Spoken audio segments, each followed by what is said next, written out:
Good morning again. So, palabas na kami ngayon for our day 2. So, ito, papakita ko lang sa inyo kung ano yung place na na-stayan namin. Ayan. Ito yung entrance. Tapos, ganyan lang siya. Meron silang pa timbangan dyan. May microwave. Kasi parang ano siya, walang lutuan. So, ito, may elevator siya dyan. Papunta dun sa roof deck. Tapos, ayun yung room na namin. Nasa baba lang kami. So, wala kaming hirap ngayon sa pabibit. Meron silang maliit na upuan dito. So, ayan na. Sa labas. May construction. Okay, ang suot ko ay magmamaong ako. Naka-ultra warm ko na heat tech. Sana kaya na. Naka-heat tech din ako na socks. Tapos, meron din akong ultra warm na undergarment. Tapos, long sleeves din to.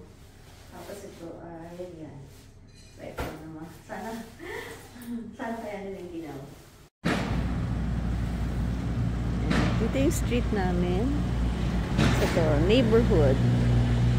Ayan. Sobrang tahimik dito sa area na nakuha namin. Ano ba itong streets na yan? Sobrang tahimik. Nasa ano kami, malapit sa Sky Tree. So, last time kasi, nasa Shibuya area kami. Although, malayo din kami sa actual Shibuya. Kaya, hindi rin naman ganun kaingay. So, dito marami rin palang matitiran. Yan ang apartment din na nakalagay.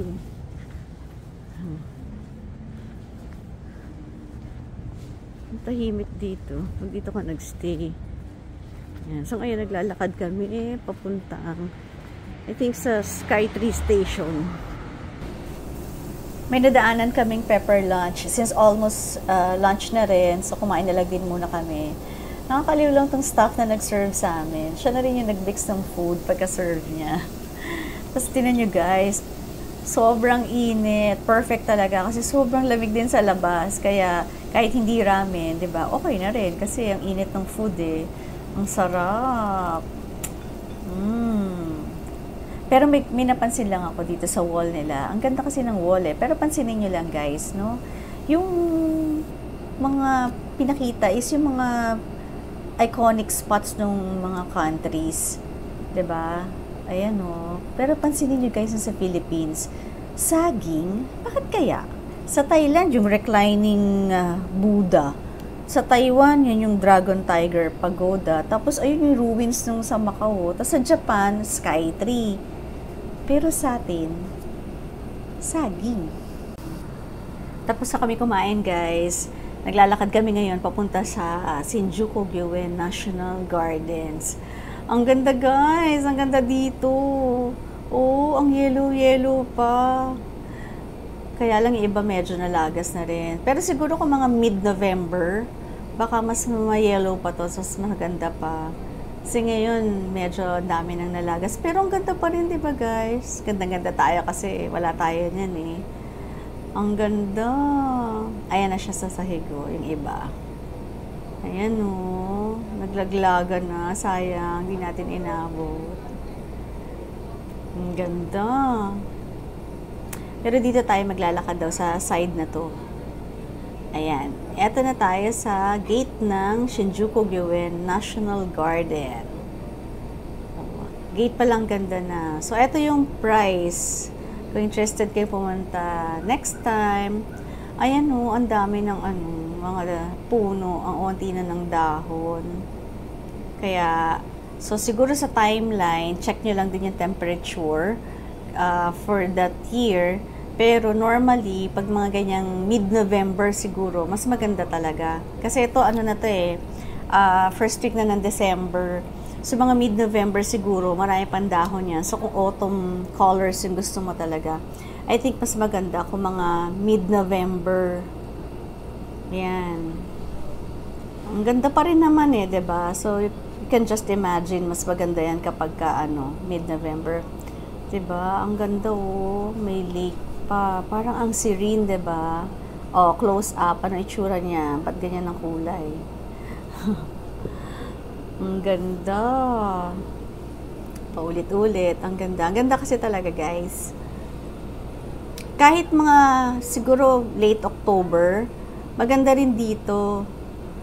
Kaya lang mas green, pero at least kumpleto yung dahon. O, 'di ba? Ang ganda parang ang serene nung nung view. Parang ang sarap tumambay. Pero syempre hindi tayo pwedeng gabihin dito. Ayan, ang sarap dyan magpa-picture-picture. Ayan, nagpo-post na yung isa.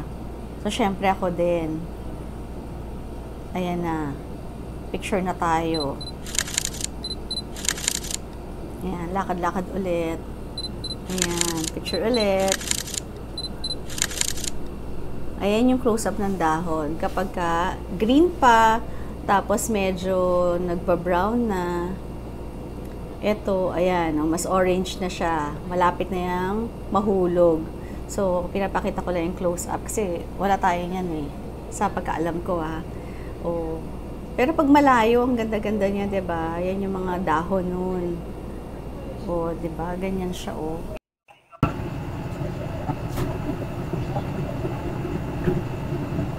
Bago lang siguro tong Starbucks na to. Kasi, nung last punta namin, parang wala pa yan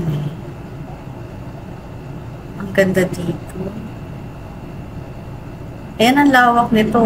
Parang makakakuha ka ng space muna para sa'yo. Picture-picture muna. Pwede ka makakuha ng space mo na para sa'yo lang.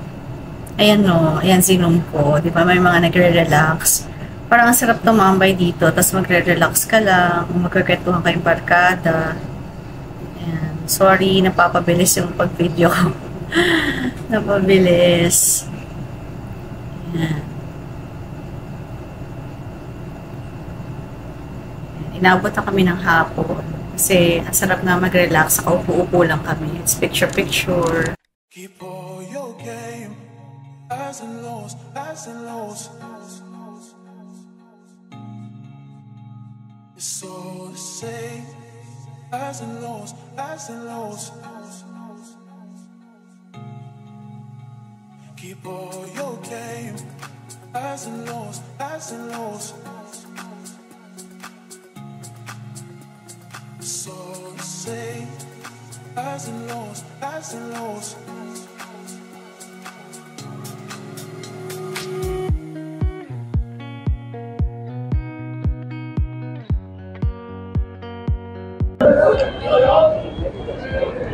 Pansin ko lang, yung street nila dito. Ewan ko kung may oras ba to or what. Pero yung street, nilalakaran lang talaga ng tao ang seat ng ganito, ang ganyang age, silang dalawa lang yung magkasama. Diba? Sana all.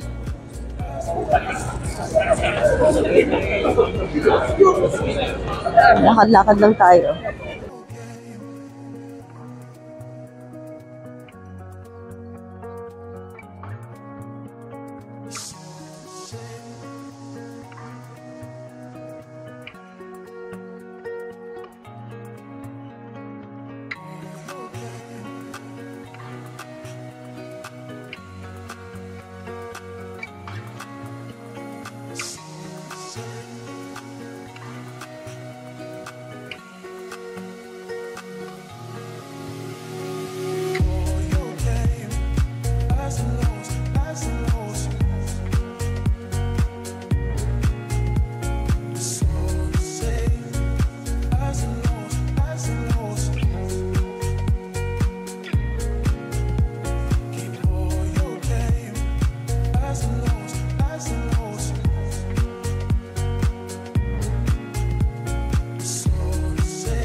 Keep all your game, highs and lows, highs and lows. It's all the same, highs and lows, highs and lows. Keep all your game, highs and lows, highs and lows. It's all the same, highs and lows, highs and lows.